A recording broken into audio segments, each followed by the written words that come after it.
Praise the lord.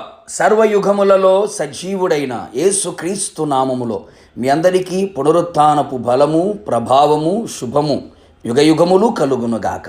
ఈ దినపు యేసయ్య జీవపు మాట. సమూయేలు రాసిన 2వ గ్రంథం 7వ అధ్యాయం 29వ వాక్య భాగం. నా కుటుంబము నిత్యము నీ సన్నిధిని ఉండునట్లుగా దానిని ఆశీర్వదించుము.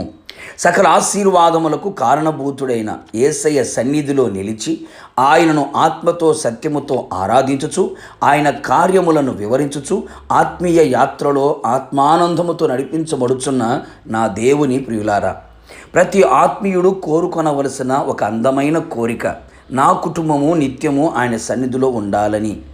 దావీదు మహారాజై ఉండి ఎంతటి చక్కటి కోరికను అడుగుచున్నాడు.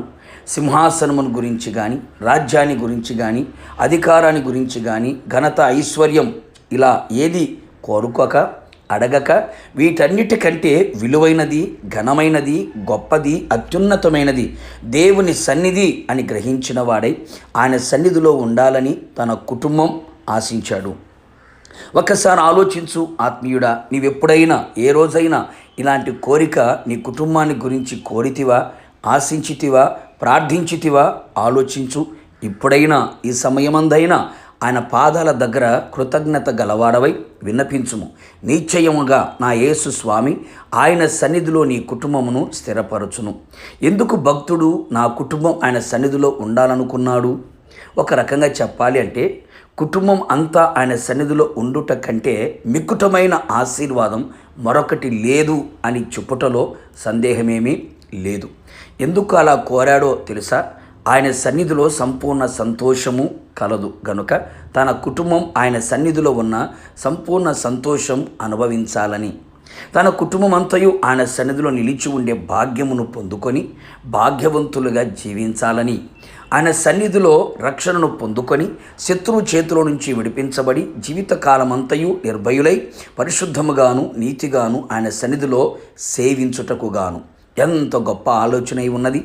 తన కుటుంబం ఆయన సన్నిధిలో నిలిచి ఏది అడిగినా అది ఆయన వలన పొందుకొనెదరు అని గ్రహించెను.